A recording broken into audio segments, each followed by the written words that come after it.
ನಮಸ್ಕಾರ ಸ್ನೇಹಿತರೆ, ಎಲ್ಲರಿಗೂ ಸಂಚಾರಿ ಸುದ್ದಿ ಯೂಟ್ಯೂಬ್ ಚಾನೆಲ್ಗೆ ಸ್ವಾಗತ. ಈ ಒಂದು ವಿಡಿಯೋದಲ್ಲಿ ಪ್ರಧಾನ ಮಂತ್ರಿ ಕಿಸಾನ್ ಸನ್ಮಾನ್ ನಿಧಿ ಯೋಜನೆಯ 24ನೇ ಕಂತಿನ ಹಣಕ್ಕಾಗಿ ವೇಟ್ ಮಾಡ್ತಾ ಇರುವಂತಹ ದೇಶದ ಎಲ್ಲ ರೈತರಿಗೆ ಮತ್ತು ರಾಜ್ಯದ ಎಲ್ಲ ರೈತರಿಗೆ ಕೇಂದ್ರ ಸರ್ಕಾರದ ವತಿಯಿಂದ ಗುಡ್ ನ್ಯೂಸ್ ಅಂತ ಹೇಳ್ಬೋದು ಸ್ನೇಹಿತರೆ. ಹೌದು ಸ್ನೇಹಿತರೆ, PM ಕಿಸಾನ್ 24ನೇ ಕಂತಿನ ಹಣದಲ್ಲಿ 2,000 ಬದಲಾಗಿ 4,000 ಹಣವನ್ನ ಜಮಾವಣೆ ಮಾಡ್ಲಿಕ್ಕೆ ಕೇಂದ್ರ ಸರ್ಕಾರ ಮುಂದಾಗ್ತಾ ಇದೆ ಸ್ನೇಹಿತರೆ. ಸೊ ಹಾಗಾದ್ರೆ ಯಾವೆಲ್ಲ ಅಪ್ಡೇಟ್ ಗಳಿದಾವೆ? PM ಕಿಸಾನ್ 24ನೇ ಕಂತಿನ ಹಣದಲ್ಲಿ 2,000 ಬದಲಾಗಿ 4,000 ರೈತರ ಖಾತೆಗಳಿಗೆ ಹಣ ಜಮಾವಣೆಯಾಗಲಿದೆ ಸ್ನೇಹಿತರೆ. ಈಗಾಗಲೇ PM ಕಿಸಾನ್ ಹಣದ ಮೊತ್ತ ಹೆಚ್ಚಳಕ್ಕೆ ಸಂಬಂಧಪಟ್ಟಂತೆ ನಿರಂತರವಾಗಿ ರಾಜ್ಯ ಸರ್ಕಾರದಿಂದ ಕೇಂದ್ರ ಸರ್ಕಾರಗಳಿಗೆ ಮನವಿಗಳನ್ನು ಸಲ್ಲಿಸ್ತಾ ಇದ್ರು. ಹೆಚ್ಚಳ ಮಾಡಬೇಕು, ಪ್ರತಿ 4 ತಿಂಗಳಿಗೊಮ್ಮೆ 2,000 ಹಣವನ್ನು ಕೇಂದ್ರ ಸರ್ಕಾರದಿಂದ ನೀಡ್ತಾ ಬರ್ತಾ ಇದ್ದಾರೆ. ಸೊ ಈ ಒಂದು ಹಣದ ಮೊತ್ತವನ್ನ ವಾರ್ಷಿಕವಾಗಿ ಹೆಚ್ಚಳ ಮಾಡಬೇಕು, 6,000 ಬದಲಾಗಿ ಅದನ್ನ 10,000ಕ್ಕೆ ಹೆಚ್ಚಳ ಮಾಡಬೇಕು ಎನ್ನುವಂತಹ ಕೂಗುಗಳು ಕೇಳಿ ಬರ್ತಾ ಇತ್ತು. ಅದಕ್ಕೆ ಸಂಬಂಧಪಟ್ಟಂತೆ ಕೇಂದ್ರ ಸರ್ಕಾರದ ವತಿಯಿಂದ ಬಿಗ್ ಅಪ್ಡೇಟ್ ಗಳು ಲಭ್ಯವಾಗ್ತಾ ಇದಾವೆ ಸ್ನೇಹಿತರೆ. ಹೌದು ಸ್ನೇಹಿತರೆ, ಪ್ರಧಾನ ಮಂತ್ರಿ ಕಿಸಾನ್ ಸನ್ಮಾನ್ ನಿಧಿ ಯೋಜನೆ ಮೂಲಕ ಇನ್ನು ಮುಂದೆ 2,000 ಬದಲಾಗಿ 4,000 ಜಮಾ ಆಗುವಂತಹ ಸಾಧ್ಯತೆಗಳಿದಾವೆ ಸ್ನೇಹಿತರೆ. ಸೊ ಹಾಗಾದ್ರೆ ಏನೆಲ್ಲ ಅಪ್ಡೇಟ್ ಗಳಿದಾವೆ?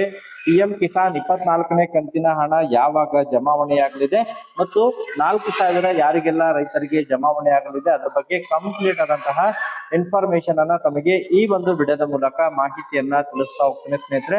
ಈಗಾಗಲೇ ತಮಗೆಲ್ಲ ಗೊತ್ತಿರುವ ಹಾಗೆ ಪ್ರಧಾನ ಮಂತ್ರಿ ಕಿಸಾನ್ ಸನ್ಮಾನ್ ನಿಧಿ ಯೋಜನೆ ಮೂಲಕ ಪ್ರತಿ 4 ತಿಂಗಳಿಗೊಮ್ಮೆ ಕೇಂದ್ರ ಸರ್ಕಾರ ರೈತರಿಗೆ ಹಣವನ್ನ ಜಮಾ ಮಾಡ್ತಾ ಬರ್ತಾ ಇದೆ. ಈಗಾಗಲೇ ಅದಕ್ಕೆ ಸಂಬಂಧಪಟ್ಟಂತೆ ಕಳೆದ ಜೂನ್ ತಿಂಗಳಿನಲ್ಲಿ ಜೂನ್ 20ನೇ ತಾರೀಕಿಗೆ ಪ್ರಧಾನ ಮಂತ್ರಿ ಕಿಸಾನ್ ಸನ್ಮಾನ್ ನಿಧಿ ಯೋಜನೆಯ 23ನೇ ಕಂತಿನ ಹಣವನ್ನ ವೆಸ್ಟ್ ಬೆಂಗಾಲ್ ಮೂಲಕ ದೇಶದ ಎಲ್ಲ ರೈತರ ಖಾತೆಗಳಿಗೆ ಹಣವನ್ನ ಜಮಾವಣೆಯನ್ನ ಮಾಡಲಾಗಿತ್ತು. ಇದರಲ್ಲಿ ಸುಮಾರು ರಾಜ್ಯದ 6 ಲಕ್ಷ ರೈತರಿಗೆ PM ಕಿಸಾನ್ 23ನೇ ಕಂತಿನ ಹಣ ಜಮಾವಣೆಯಾಗಿಲ್ಲ ಎನ್ನುವಂತಹ ಅಂಕಿ ಅಂಶ ಈಗಾಗಲೇ ಬೆಳಕಿಗೆ ಬಂದಿದ್ದು.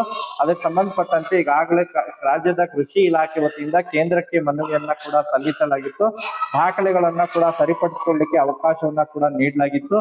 ಯಾರೆಲ್ಲ PM ಕಿಸಾನ್ ಪೋರ್ಟಲ್ ನಲ್ಲಿ KYC ಆಗಿಲ್ಲ, ಯಾರದೆಲ್ಲ ಈಗಾಗಲೇ ಪಹಣಿ ಪತ್ರಕ್ಕೆ ಆಧಾರ್ ಕಾರ್ಡ್ ಲಿಂಕ್ ಆಗಿಲ್ಲ, ಅಂತಹ ಒಂದು PM ಕಿಸಾನ್ ಪೋರ್ಟಲ್ ದಾರರಿಗೆ, PM ಕಿಸಾನ್ ಫಲಾನುಭವಿಗಳಿಗೆ ಹಣ ಜಮಾವಣೆಯಾಗಿದ್ದಿಲ್ಲ. ಸುಮಾರು 6 ಲಕ್ಷ ರೈತರಿಗೆ PM ಕಿಸಾನ್ ಹಣ ಜಮಾವಣೆಯಾಗಿದ್ದಿಲ್ಲ. ಅದನ್ನೆಲ್ಲವನ್ನು ಕೂಡ ಈಗಾಗಲೇ ಅಂತಹ ಒಂದು ರೈತರಿಗೆ ಸೂಚನೆ ಕೊಟ್ಟು PM ಕಿಸಾನ್ ಹಣವನ್ನ ಪಡಿಲಿಕ್ಕೆ ಸೂಕ್ತವಾದಂತಹ ಕ್ರಮವನ್ನ ತೆಗೆದುಕೊಳ್ಳಿಕ್ಕೆ ಸೂಚನೆಯನ್ನ ನೀಡಲಾಗಿತ್ತು ಸ್ನೇಹಿತರೆ. ಈಗಾಗಲೇ ಈ ಬಾಕಿ ಉಳಿದಿರುವಂತಹ ರೈತರಿಗೆ, 6 ಲಕ್ಷ ರೈತರಿಗೆ PM ಕಿಸಾನ್ 24ನೇ ಕಂತಿನ ಹಣ ಬಿಡುಗಡೆಯಲ್ಲಿ 2,000 ಬದಲಾಗಿ 4,000 ಹಣವನ್ನ ಜಮಾ ಮಾಡಲಿಕ್ಕೆ ಸೂಚನೆಯನ್ನ ಕೊಟ್ಟಿದ್ದಾರೆ ಸ್ನೇಹಿತರೆ. ಹೌದು ಸ್ನೇಹಿತರೆ, PM ಕಿಸಾನ್ ಫಲಾನುಭವಿಗಳಿಗೆ ಯಾರೆಲ್ಲ ಈಗಾಗಲೇ 23ನೇ ಕಂತಿನ ಹಣವನ್ನ ಪಡೆದುಕೊಂಡಿಲ್ಲ ಅಂತಹ ಒಂದು ರೈತರಿಗೆ 4,000 ಹಣ ಜಮಾವಣೆಯಾಗಲಿದೆ. ಅದರ ಜೊತೆಗೆ ಈಗಾಗಲೇ ಮುಂಬರುವಂತಹ ಮುಂಗಾರು ಅಧಿವೇಶನದಲ್ಲೂ ಕೂಡ PM ಕಿಸಾನ್ ಹಣದ ಮೊತ್ತ ಹೆಚ್ಚಳಕ್ಕೆ ಸಂಬಂಧಪಟ್ಟಂತೆ ಕೂಡ ಬಿಗ್ ಅಪ್ಡೇಟ್ ಗಳು ಲಭ್ಯವಾಗ್ತಾ ಇದಾವೆ ಸ್ನೇಹಿತರೆ. PM ಕಿಸಾನ್ ಹಣದ ಮೊತ್ತವನ್ನ ವಾರ್ಷಿಕವಾಗಿ 6,000 ಬದಲಾಗಿ ಅದನ್ನ 10,000ಕ್ಕೆ ಹೆಚ್ಚಳ ಮಾಡಬೇಕು, 2 ಕಂತುಗಳನ್ನ ಹೆಚ್ಚಳ ಮಾಡಬೇಕು ಎನ್ನುವಂತಹ ಕೆಲವೊಂದಿಷ್ಟು ಕೂಗುಗಳು ಕೇಳಿಬರ್ತಾ ಇದಾವೆ. ಪ್ರತಿ 4 ತಿಂಗಳು ಬದಲಾಗಿ ಪ್ರತಿ 3 ತಿಂಗಳಿಗೊಮ್ಮೆ PM ಕಿಸಾನ್ ಹಣವನ್ನ ಜಮಾವಣೆಯನ್ನ ಮಾಡಬೇಕು ಎನ್ನುವಂತಹ ಕೂಗುಗಳು ಕೇಳಿಬರ್ತಾ ಇದ್ದು, ಒಟ್ಟಾರೆಯಾಗಿ PM ಕಿಸಾನ್ ಫಲಾನುಭವಿಗಳಿಗೆ ಭರ್ಜರಿ ಗುಡ್ ನ್ಯೂಸ್ ಅಂತ ಹೇಳ್ಬೋದು ಸ್ನೇಹಿತರೆ. ಅದಕ್ಕೆ ಸಂಬಂಧಪಟ್ಟಂತೆ ಇದೇ ಮುಂಬರುವಂತಹ ಮುಂಗಾರು ಅಧಿವೇಶನದಲ್ಲಿ ಅಧಿಕೃತವಾಗಿ ಘೋಷಣೆಯನ್ನ ಮಾಡೋದ್ರ ಮೂಲಕ PM ಕಿಸಾನ್ ಹಣವನ್ನ ಈಗಾಗಲೇ ಅದಕ್ಕೆ PM ಕಿಸಾನ್ ಹಣದ ಮೊತ್ತವನ್ನ ಆದ್ರೂ ಹೆಚ್ಚಳ ಮಾಡಬಹುದು ಅಥವಾ ಅದರ ಒಂದು ತಿಂಗಳಿನ ಮಿತಿಯನ್ನ ಕೂಡ ಕಡಿಮೆ ಮಾಡುವಂತಹ ನಿರೀಕ್ಷೆ ಇದೆ ಸ್ನೇಹಿತರೆ. ಹೆಚ್ಚಳ ಮಾಡಿದ್ರೆ 2,000 ಬದಲಾಗಿ 4,000 ಮಾಡುವಂತಹ ನಿರೀಕ್ಷೆ ಇದೆ.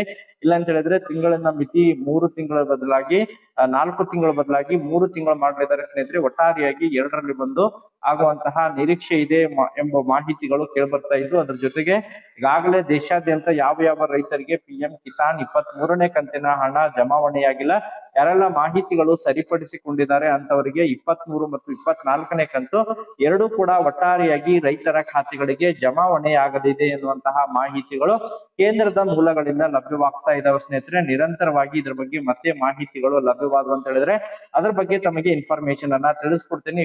Thank you for watching this video.